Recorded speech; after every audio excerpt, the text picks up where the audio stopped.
ఏంది 2 నెలల్లో వచ్చాడు? ఎట్ట జరిగింది? ఏం జరిగింది?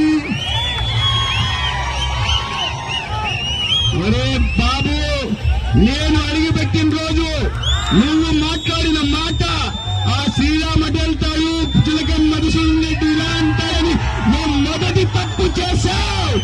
మొదటి తప్పు ఆ రోజే చేశావు. నీకు బుద్ధి జ్ఞానం లేదని చెప్పడానికి కన్నా నిదర్శనం లేదు.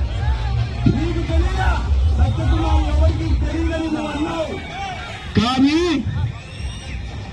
ఆ సత్యకుమార్ వెనుక ఒక పరిటాల శ్రీరామన్నాడనే విషయాన్ని నేను మర్చిపోయాను. సత్యకుమార్